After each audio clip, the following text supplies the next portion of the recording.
So we've explored the dichotomy of control, that master key to unlocking your internal kingdom, and premeditatio malorum, the shield of negative visualization that prepares you for adversity. Now let's ascend to a different vantage point, one that offers profound perspective when conflicts feel overwhelming and enemies loom large in your mind.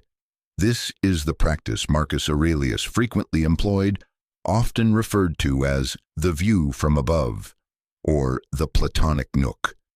It is a powerful Stoic mind trick designed to shrink your problems and expand your sense of peace, ultimately bolstering your inner peace power. Imagine, if you will, that you have the ability to gently detach from your immediate circumstances. Picture yourself rising as if in a silent, transparent elevator. You float above your current location, your home, your workplace.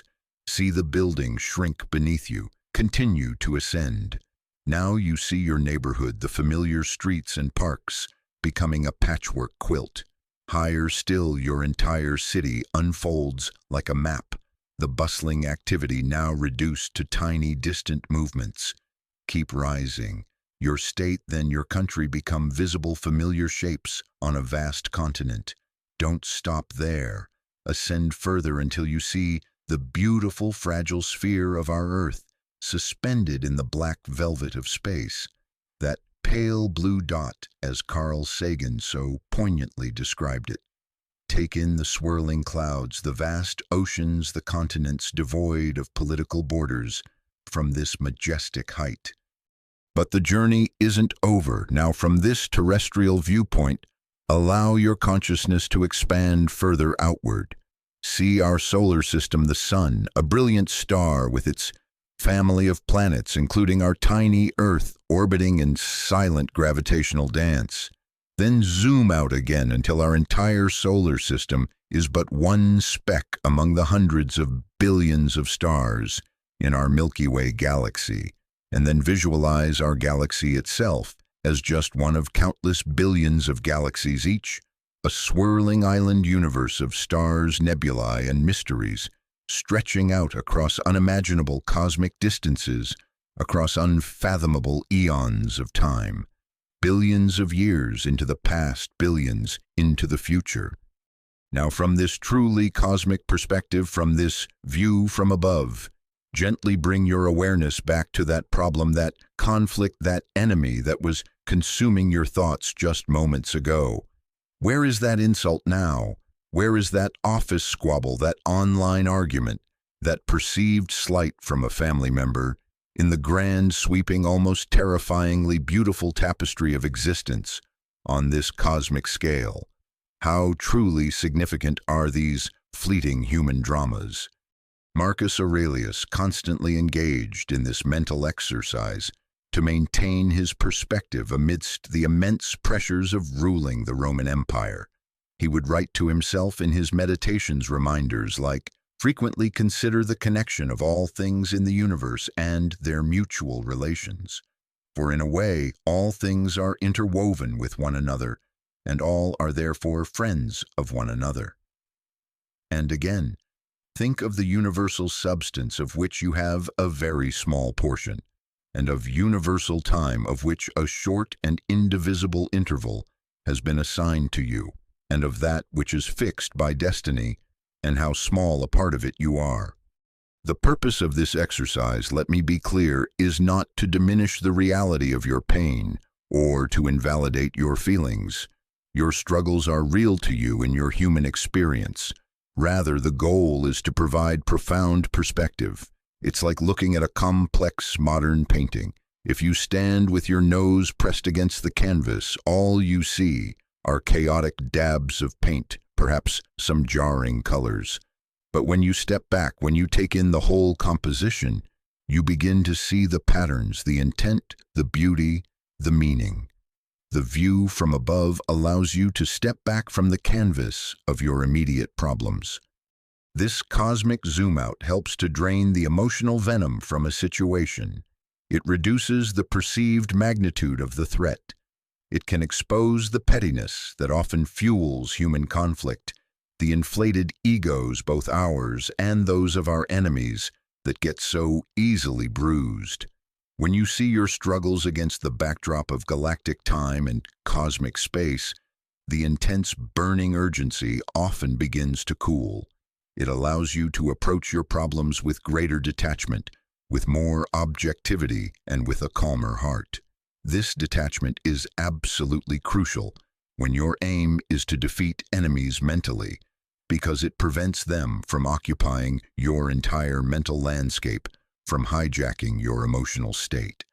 This wider view is a direct conduit to your inner peace power, and it provides a crucial space that helps you control your reactions by depersonalizing the conflict, seeing it as a tiny temporary disturbance in a vast ancient universe. When an enemy seems all-powerful, remember the stars and their silent ancient wisdom. This practice, like all Stoic mind tricks, requires consistent effort. You might try it when you first wake up to set a calm tone for the day, or when you find yourself caught in a loop of worry or anger. The more you cultivate this ability to shift perspective, the less power external events and people will have over your internal state. Now let us delve into what is perhaps the most challenging, yet potentially the most liberating and empowering of all Stoic principles, amor fati. This Latin phrase translates to love of fate, or love of what is. It means not merely accepting, not just tolerating, but actively embracing everything that happens in your life. The good, the bad, the joyful, the painful, the easy, the difficult, even the actions of your enemies, as if you had willed it yourself, as if it were an indispensable part of your own unique destiny. This is a radical idea, especially in a culture that often emphasizes changing our circumstances, fighting against what we don't like, and striving for constant improvement or alteration of reality. The 19th century philosopher Friedrich Nietzsche, who was profoundly influenced by Stoic thought, famously championed the concept of amor fati, calling it his formula for greatness in a human being. He wrote that one wants nothing to be different, not forward, not backward, not in all eternity, not merely bear what is necessary, still less conceal it, but love it. But the roots of amor fati are deeply embedded in Stoic philosophy, particularly in their understanding of logos, the universal reason, the divine order, the rational principle that permeates and governs the cosmos. The Stoics believed that the universe is an intelligently organized, interconnected whole, a vast web of cause and effect, where everything happens for a reason, even if that reason is not immediately apparent to our limited human understanding. Your life, with all its twists and turns, including the appearance of difficult people or challenging situations, is part of this intricate unfolding cosmic drama. So when an enemy acts against you, when adversity strikes, instead of raging against reality, instead of lamenting "why me," the practitioner of amor fati seeks to work with what is. They ask, given that this has happened, what can I learn from it? How can I use this? How can this make me better, stronger, wiser? The obstacle, as the popular modern Stoic phrase and Ryan Holiday's excellent book title goes, becomes the way. The attack from your enemy is no longer just a malicious act designed to harm you. It transforms into an opportunity.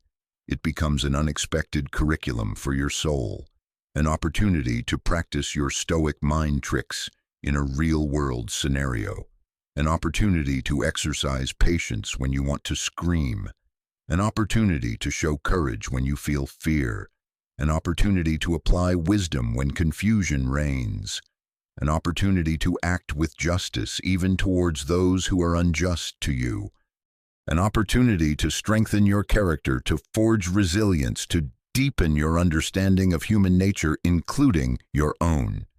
Imagine the psychological power of an individual who can genuinely look adversity in the face, a betrayal, a loss, a public humiliation, and say with sincere conviction, "This too is for me.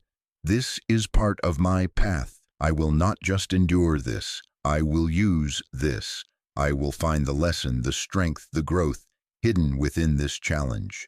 Such a person doesn't just defeat enemies mentally by outwitting them or by remaining calm. They perform a kind of spiritual alchemy.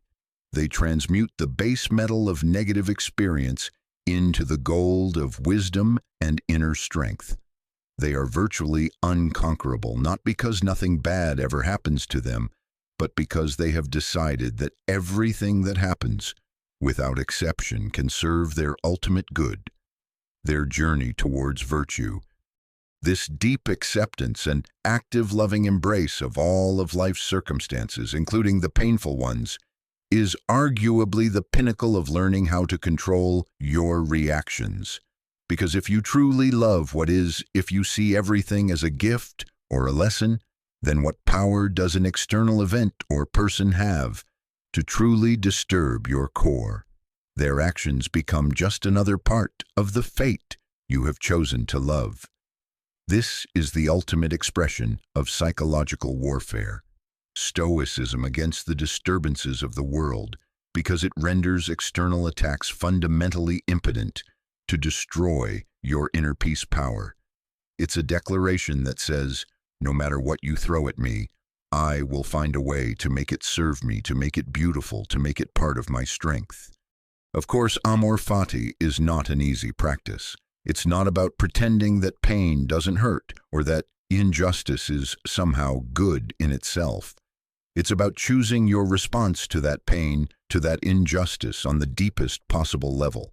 It's about trusting that even the darkest threads are woven into a larger pattern that has meaning and purpose, even if we can't see it from our limited vantage point. It takes immense courage and profound faith in the order of the universe, or at least in your own ability to extract value from any experience. This isn't about passivity or resignation in the negative sense. It doesn't mean you don't try to improve things or prevent harm where you can.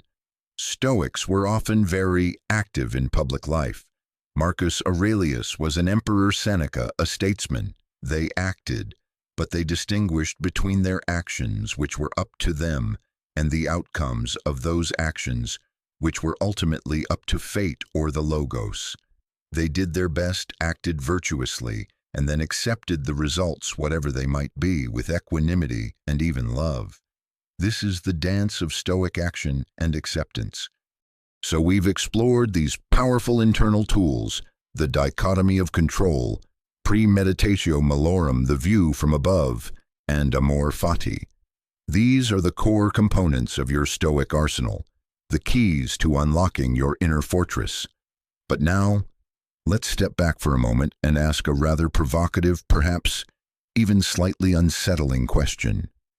If this ancient Stoic wisdom is so profoundly effective, so incredibly powerful at building resilience, fostering genuine calm, and creating internally strong, self-possessed individuals, why isn't it common knowledge? Why isn't the dichotomy of control taught in every school, from kindergarten onwards? Why isn't amor fati a household phrase, a guiding mantra of our age? Why does it often feel like you have to actively seek out this wisdom like it's a hidden treasure rather than a public utility? Could it be, and I invite you to genuinely ponder this, to turn this question over in your own mind without immediate judgment, that a population composed of emotionally reactive, easily swayed, and perpetually dissatisfied individuals is in some ways more convenient for certain prevailing societal structures, more advantageous for certain dominant narratives?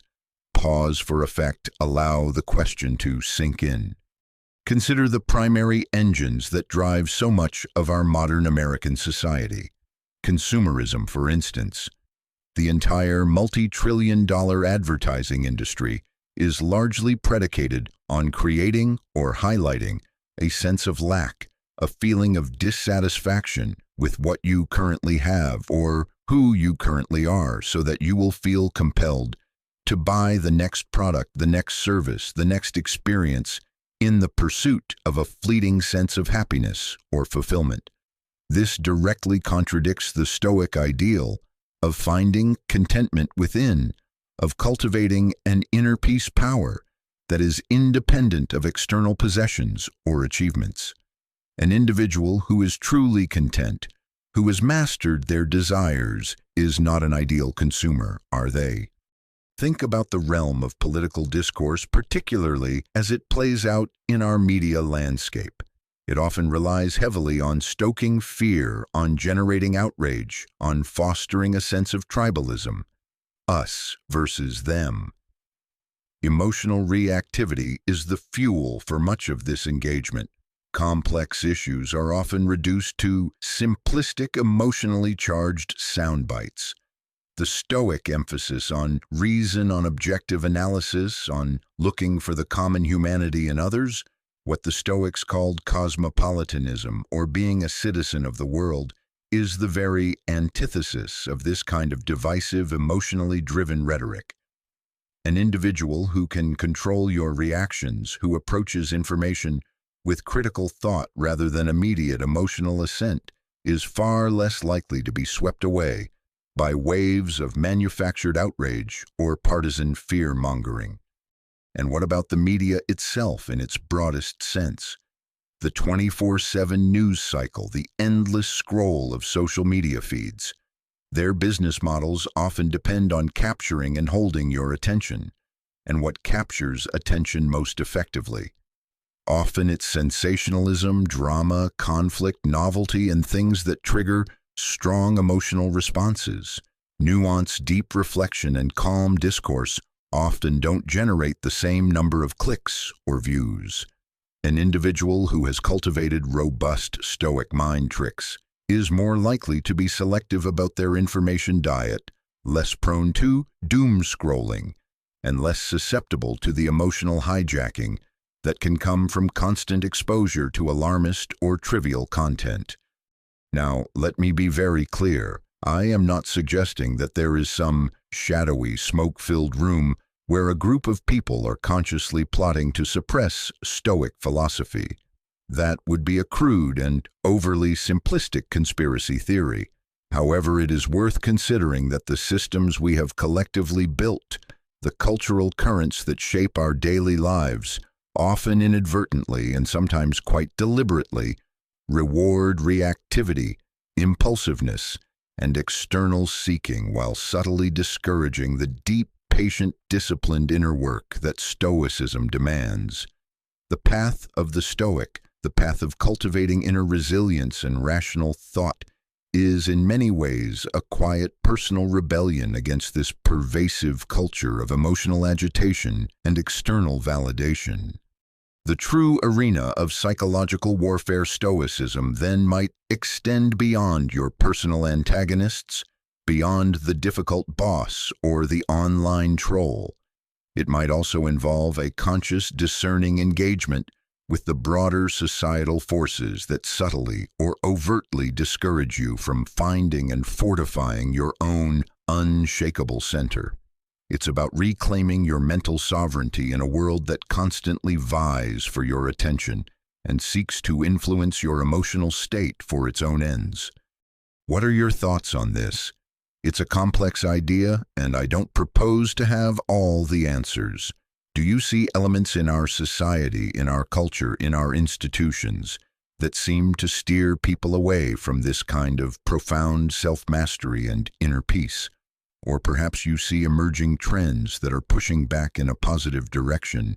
I genuinely believe that this channel, The Wisdom of Stoics, is a place for exactly this kind of critical thinking, for questioning assumptions and for sharing diverse perspectives. So I warmly invite you to share your reflections in the comments section below. This dialogue enriches us all. All right, let's bring this ancient wisdom, these powerful philosophical principles firmly down to earth and into the trenches of modern everyday American life. It's one thing to discuss these Stoic mind tricks in the abstract. It's another to see how they can concretely help you defeat enemies mentally and preserve your inner peace power when you're facing specific, relatable challenges that many of us encounter regularly. We need to bridge the gap between theory and practice. Let's explore a few common scenarios. Scenario number 1, the sabotaging colleague, or the hypercritical micromanaging boss. Many of us have experienced this in some form. Perhaps it's a coworker who subtly undermines your projects, forgets to include you in important communications, or even takes undue credit for your ideas. Or maybe it's a supervisor whose management style is built on constant criticism, who seems to find fault in every detail, creating a climate of anxiety and making it difficult to feel any sense of accomplishment or security in your role. These situations can be incredibly draining and can significantly impact your job satisfaction and even your mental health. So how does a Stoic approach this? What are the counter-maneuvers? First and foremost, immediately apply the dichotomy of control. You cannot directly control your colleagues' insecurity that might be fueling their undermining behavior. You cannot control their perhaps unconscious ambition that leads them to steal credit. You certainly cannot control your boss's personality, their ingrained management style, however flawed, or the pressures they themselves might be under that cause them to lash out or micromanage. Trying to force them to change is likely a recipe for immense frustration. But what is within your control? A great deal, actually. You control the consistent quality and integrity of your own work. You control your meticulous documentation of your contributions, your emails, your project notes, creating a clear and undeniable record. You control your calm professional communication even when faced with unprofessionalism. You control your decision whether or not to seek redress through appropriate channels, such as having a calm, fact-based conversation with the individual, speaking to a trusted mentor, or, if the situation warrants it, approaching human resources with your documented concerns. And most critically, you control how you allow their actions and words to affect your own self-worth, your emotional equilibrium, and your overall professional narrative.